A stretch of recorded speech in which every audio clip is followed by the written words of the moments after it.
ہمارے لیے آج کا انجیلی اقتباس مقدس متی کی انجیل کے مطابق اس کے چھٹے باب کی 16 سے 18 آیات کریمہ تک ہم پڑھیں گے اور سنیں گے۔ خداوند یسوع نے فرمایا، جب تم روزہ رکھو تو ریاکاروں کی مانند اپنا چہرہ اداس نہ بناؤ، کیونکہ وہ منہ بگاڑتے ہیں تاکہ لوگ انہیں روزہ دار جانیں۔ میں تم سے سچ کہتا ہوں کہ وہ اپنا اجر پا چکے۔ لیکن جب تو روزہ رکھے، سر پر تیل لگا اور منہ دھو، تاکہ آدمی نہیں بلکہ تیرا باپ جو پوشیدگی میں تجھے دیکھتا ہے تجھے بدلہ دے گا۔ پاک انجیل کے وسیلے سے ہم سب کے گناہ معاف کیے جائیں۔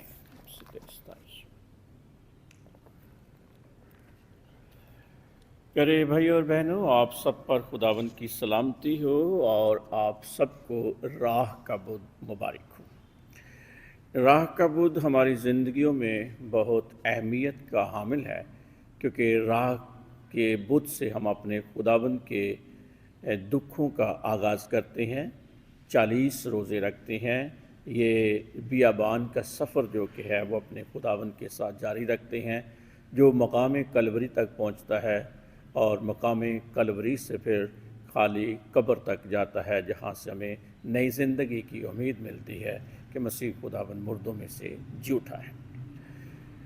راہ کا بدھ لتوریہ یا توبہ کے لیے ایک پاورفل، ندامت کے لیے ایک پاورفل، بہت طاقتور دعوت نامہ ہے، تاکہ ہر بشر جو کہ ہے وہ روحانی طور پر اپنے آپ کو کریٹیکلی انالیسس کر سکے، اپنے آپ کو دیکھ سکے کہ وہ کہاں پر کھڑا ہے۔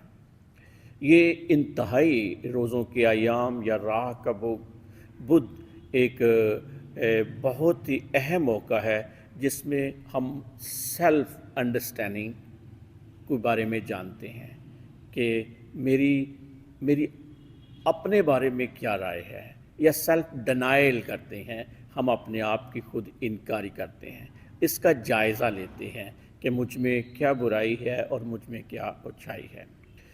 جو خداوند سے توکل کرتا ہے کہ خداوند ہم سے ہمارے دلوں کی صرف اور صرف پاکیزگی چاہتا ہے، سنسیریٹی چاہتا ہے، مخلصی چاہتا ہے کہ ہم دل کے ساتھ خداوند کی طرف رجوع لائیں۔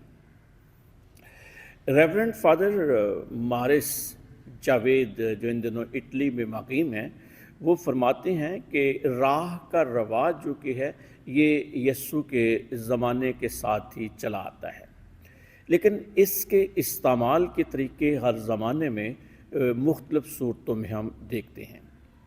4 صدی میں ہم دیکھتے ہیں کہ ایماندار کھلے عام ٹاٹ اوڑھتے تھے، بالکل اسی طرح جس طرح آج کل کاہن پاک پانی کا چھڑکاؤ کرتے ہیں، اسی طرح اس زمانے میں راہ کا چھڑکاؤ کیا جاتا تھا۔ لیکن آہستہ آہستہ ایک مقام ایسا آیا کہ یہ رسم ایمانداروں کے لیے شخصی طور پر ایک مقام رکھتی تھی، اور یہ پھر سلسلہ صدیوں جاری رہا۔ ہم دیکھتے ہیں کہ زمانہ قدیم میں لوگ دریاؤں کے کناروں پر آباد ہوتے تھے۔ باقاعدہ طور پر اس نے 10ویں صدی میں جرمنی کے دریائے رائن کے کناروں بسنے والے لوگوں میں اس رسم نے جنم لیا۔ 11ویں صدی میں جب یہ رسم پہنچتی ہے تو 11ویں صدی میں راہ کے بدھ کو راکھ ملنا در حقیقت ایسٹر کی تیاری مقصود ہوتا تھا۔ جرمنی سے اس نے سفر کیا اور یہ رسم اٹلی کا اس نے رخ کیا اور اٹلی میں پہنچی، اور 12ویں صدی میں روم میں پہنچ کر اس نے مزید پرورش پائی، اور 13ویں صدی میں پاپائی لتوریہ نے پوپ کے ساتھ رسم نبھاتے ہوئے راہ کا استعمال کیا۔ 1970 میں پیشانیوں پر راکھ ملنا پاک یوخرس کی قربانی سے پیشتر انجام پاتا تھا، لیکن 1970 کے بعد سے راکھ لگانے کا عمل واز کے بعد انجام پاتا ہے۔ پیشانیوں پر راکھ ملنے کے یا لگانے کے عمل سے ہرگز ہم دراصل